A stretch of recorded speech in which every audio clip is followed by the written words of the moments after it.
right, for a millennium, a total solar eclipse has been viewed as a bad omen. So with just 10 days until what is historically known as the worst year of the month for the stock market, September, is the eclipse a warning sign for investors as they brace this very scary month? Are you scared? Portfolio Wealth Advisors co-founder and chief investment officer Lee Munson. Scary time or no?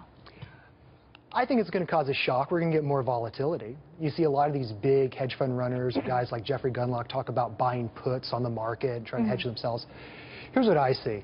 I think we're going to get a pullback. I think 5–6% off the top is something very reasonable, but there's too much liquidity in this market. There's too much profit gains in this market.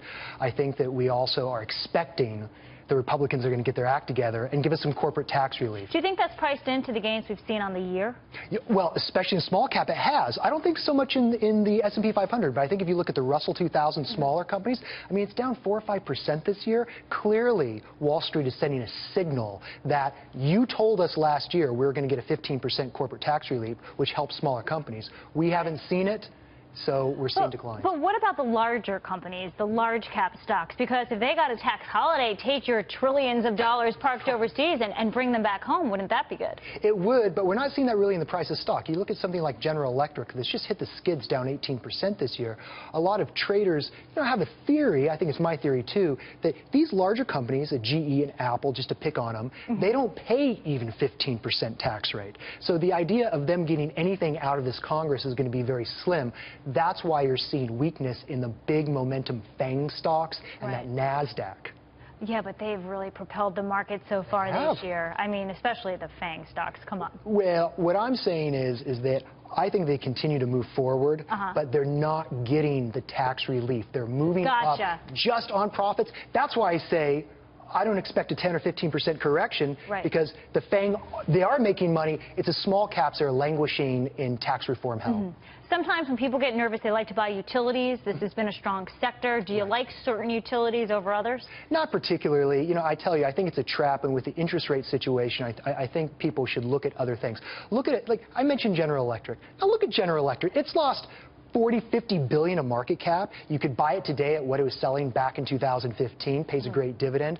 I would rather look at something like, if you look at some of the telecoms, I would probably avoid those and look at the companies that can actually make stuff for them, the pickaxes rather than the... And Melt could be the next CEO of Uber, just saying. I'm just saying, I think he needs to move on from GE. You brought up the central bank.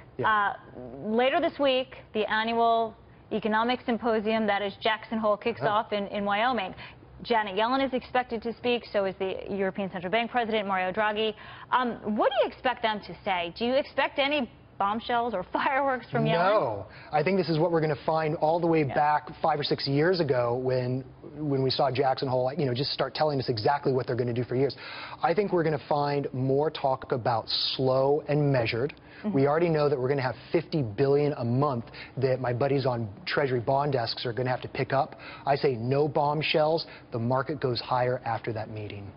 Interesting. What about from Mario Draghi? Any bombshells there? A lot of people have been saying, Europe's the place to put your money, and he could announce an end to, or a pullback from the stimulus measures? Let me put it this way. Draghi and the ECB guys tend to have an issue with cutting things a little too soon. So I wouldn't put it past them to make a hawkish comment that could cause a correction in those markets. I want to buy that correction. So if Draghi says something that causes markets to be disruptive, I think you buy that dip. Overall, they're providing tons of liquidity. They're not going to pull it back. All right, we've got 15 seconds to go here. Lee Munson, thank you so much. This has been an exciting day as the Dow ends this session right near the highs.